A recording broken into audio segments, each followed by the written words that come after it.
Hello दोस्तों, ER Dilip study circle में आप सभी का स्वागत है। आज आप लोगों के लिए डी एवं एफ ब्लॉक तत्व के वस्तुनिष्ठ प्रश्न लाए हैं। तो आप लोग बहुत अच्छे होंगे, आशा है। देखिए, आज का प्रश्न, इससे पहले एक वीडियो था जिसमें डी और एफ ब्लॉक तत्व के वस्तुनिष्ठ प्रश्न डाला गया था, जिसमें 6 प्रश्न कराया गया था। आज 7वां प्रश्न देखिए, इनके 7वां प्रश्न है संक्रमण तत्वों। संक्रमण तत्वों का स्थान आवर्त सारणी के अंतर्गत है।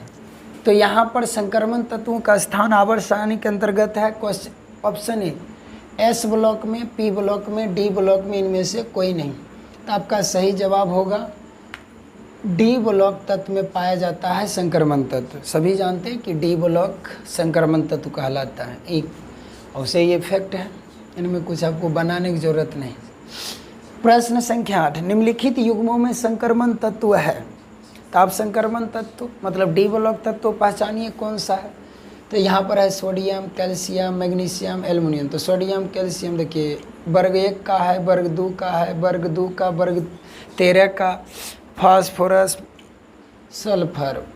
तो ये देखिए 15, 16 का है। कॉपर, लोहा, यानी कि यहाँ सही जवाब होगा कॉपर और लोहा जो है वर्ग डी ब्लॉक का एलिमेंट है।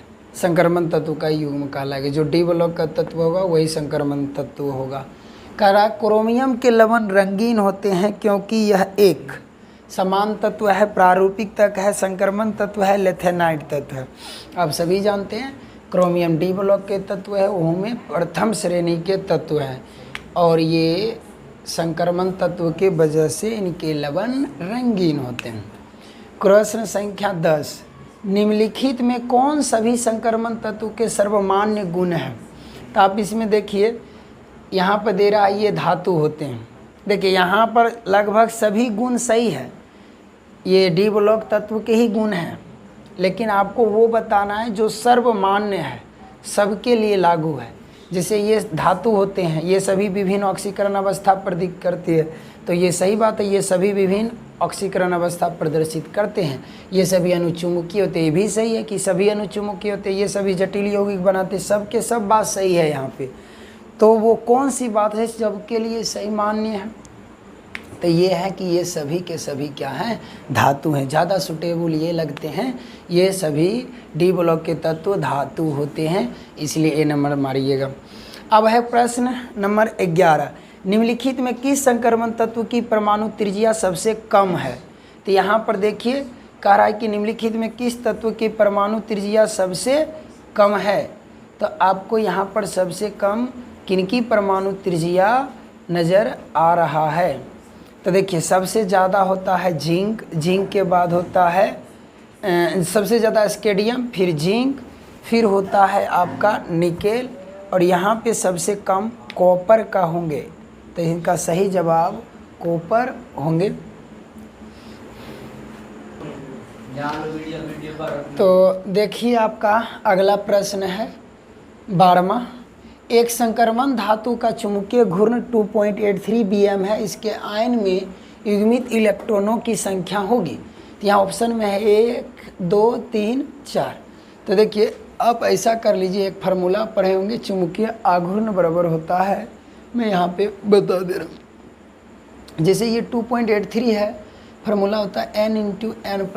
तो इधर को मैं स्क्वायर करूँ तो 2.83 का होल स्क्वायर हो जाएगा, n × n+2 हो जाएंगे। तो इसको आप स्क्वायर कर लोगे तो ये आपका आ जाएगा लगभग, गुना करके देख लीजिए, 2.83 गुने 2.83। तो देखिए इनको गुना जब कर लीजिएगा, 2.8 का स्क्वायर रूट में है, इसको हटाइए इस फार्मूला को, तो 2.83 का होल स्क्वायर या, तो ये आपको गुना करके आ जाएंगे 7.6089 बराबर n × n+2। अब ये जो देखिए मान देख रहे हैं, लगभग अप्रोक्सीमेट में 8 बोल सकता हूँ, 8 ले लीजिए, n + n। यदि n बराबर 2 रखिएगा तो देखिए इस फार्मूला पर रख के देखिए 2 × 2 + 2 और 2 दूनी 4 4 दूनी 8, तो 8 के बराबर हो जाता है। तो यहाँ पर इसका सही जवाब 2 हो जाएगा। अगला प्रश्न है 13 नंबर, 3D संक्रमण श्रेणी में किस परमाणु वाली संख्या तत्व होंगे। तो यहाँ पे कह रहा 3D संक्रमण श्रेणी वाला जो प्रथम श्रेणी तत्व होता है वो 21 से 30 होते हैं, और 14 नंबर 21 एस्केडियम से शुरू होकर जिंक तक जाता है, और इसी 3D संक्रमण श्रेणी को प्रथम संक्रमण श्रेणी का तत्व कहा जाता है जो 21 से शुरू होता है एस्केडियम से। प्रश्न संख्या 14, क्रोमियम की अधिकतम अस्थायी ऑक्सीकरण अवस्था है। तो आप यहाँ पर देख लीजिए कि क्रोमियम की अधिकतम अस्थायी ऑक्सीकरण अवस्था कितना होगा।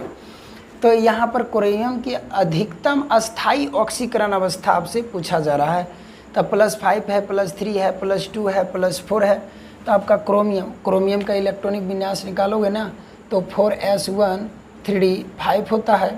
तो यहाँ से पहले s से एक इलेक्ट्रॉन निकलेगा और एक और निकालिएगा d से, तो 2 हो जाएगा। तो इनके अधिकतम अस्थायी स्थान +2 होगा सही जवाब। और यहाँ पे देख रहे हो करा कि 15वां क्वेश्चन जो है कि निम्न में से कौन सी संक्रमण धातु अधिकतम ऑक्सीकरण अवस्था दर्शाती है।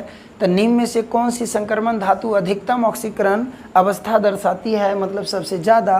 तो आप सही जवाब देंगे जो है ना आपका मैग्नीज सबसे ज़्यादा दिखलाता है।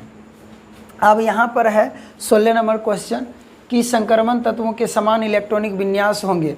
तो संक्रमण तत्वों के इलेक्ट्रॉनिक विन्यास इसके पिछले वीडियो में भी बताए थे, वहाँ पर क्वेश्चन आया था। तो आप देख लीजिएगा, इससे 6 नंबर वाला क्वेश्चन। तो इसका सही जवाब है n-1 D1 से 10 n00 से 2 होंगे। तो ये आपका टोटल आज 16 प्रश्न हो गए। तो मैं अब कल आपके लिए इसके वीडियो लेके आऊँगा। जय हिंद, जय दोस्त।